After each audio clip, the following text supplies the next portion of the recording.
going to turn the thing on. Don't mind if I'm making a broom while you do it. Oh, no, I hope you do. That's exactly the whole idea.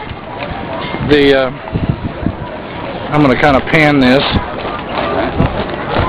and so we have an idea of what it is. So you're a broom maker, and broom makers were popular, well, of course, forever, but the latest was what, in the late 1800s, 1900s? Or? Oh, in this country? Mm-hmm. It became an industry somewhere in the 1780s. In the 1780s? Yeah, it's when it became an industry. Uh-huh. And the industry prospered very, very well for a long time until about the 1960s when it pretty much came to an end. I got you. There's still broom making going on in some factories, but not to the extent that it was in earlier times. Not the volume. No, no. Most brooms are now made in other countries and shipped in, which is just part of life. Very good. I see all demonstrations at museums and historical societies mostly. I see you got your foot on a spool of twine. Twine. I'm using jute twine. Okay. And it tends to work a little easier, and I like it, so I can dye it. It takes a dye well.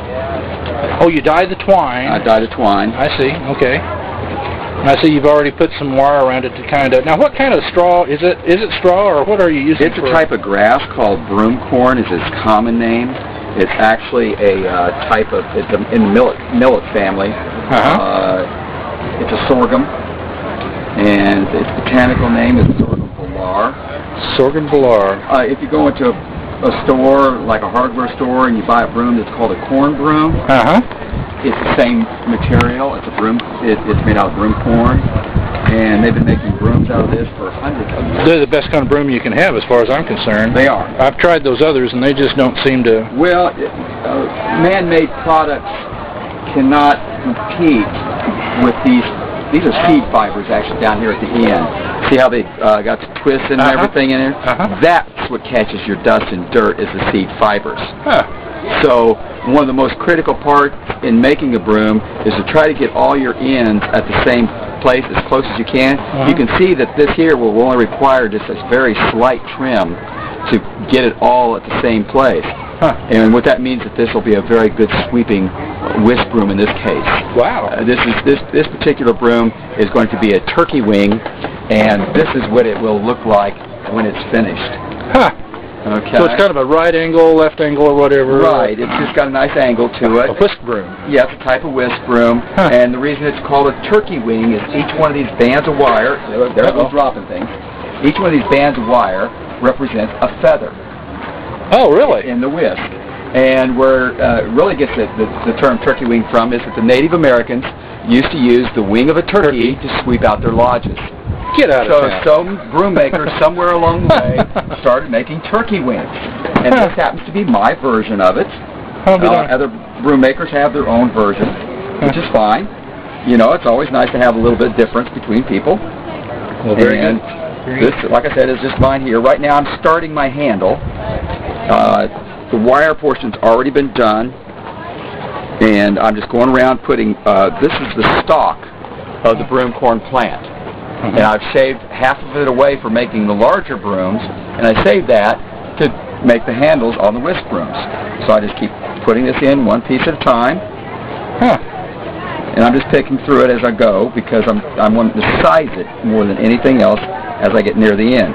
So that I fit in at the right size. There you go. And I just end up with a nice, that one's going to be a little bit too small, so I just going to pull this over. Find another one that's just right. I'll put probably 2 in here. Right. Before we get too much further, I need to ask you your name. My name is Bill Sudart. Sudart? Sudart. Sudart. Okay, and Bill, where are you from? I'm from Independence, Missouri. Independence, Missouri. Very good. Not too far away from here. Okay. And so do you have a craft shop over there in Indy? Oh, no. This is hobby. Hobby, okay. Yeah, I just do this when I have time. Okay, very good. And very good. There we go. These out of the way. Yep, I'm going to have to shut this down just a minute. I'm getting a little low on battery. All right, well, I'm just going to...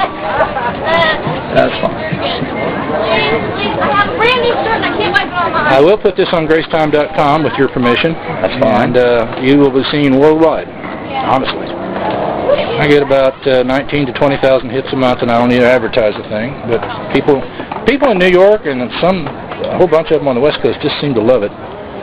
But I go around to places like this, catching individuals like yourself, showing crafts and arts. Right now I'm just bending the stocks over. Oh, yeah. I see that. And now it's forming the handle. Oh, that makes it a smooth handle, doesn't it? Yeah. There's a nice smooth handle on it.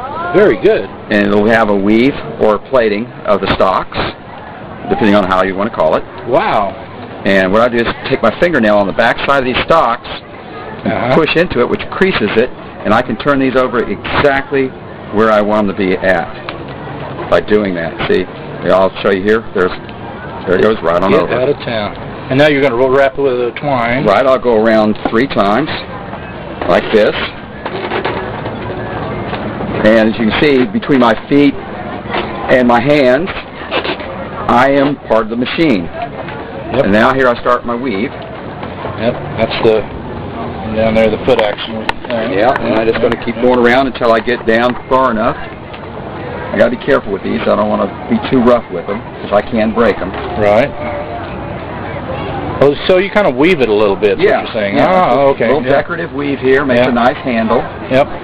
Don't have to do this, but it looks a lot better. Oh, yeah. Well, nothing wrong with being fancy. You know, that's so pretty good. I came out even. We'll have to fix that.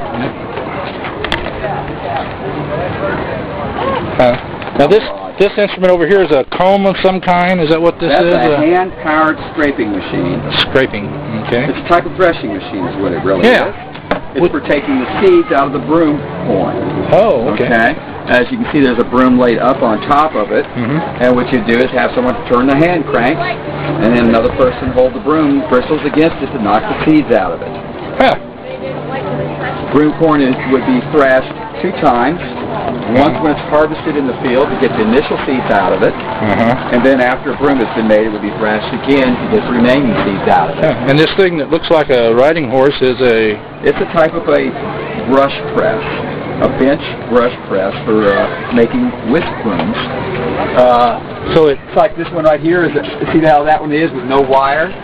It'll become a little whisk broom. Oh, I see. So what I try to do is I try to make as many different brooms as I can. Bill, this is interesting for me. It's very interesting, Bill. And this thing behind you here that looks like a big cutter. Yeah. That's a trimmer for trimming the brooms. So it's kind of like a paper cutter, only it cuts the straw on the broom core. Broom core, it's a lot larger. Okay, they call them a clipper or a trimmer, depending on which you call it, whichever one. Absolutely. And that back there is a broom winding machine for winding brooms with wire. Yeah. And I assume that's the handle stock for the big brooms back here in the corner. Right, that's for when I make brooms by hand. Any particular wood that you like for that? Or? I like all different kinds of wood. I just like variety. They don't come out all looking the same, and it's a lot funner. Over there is a broom press for full-size brooms. It's got a broom in it that's been already stitched up. Oh, I see. So okay. Terrific, and that's patented 1870. How about that? September 10th, 1878. That was marketed as a faultless broom press. Very good. All right, well, I'm going to end this. This is, and again, your name is Bill? Sudart. Sudart, and you are from Independence, Missouri. Right. Actually, see, I'm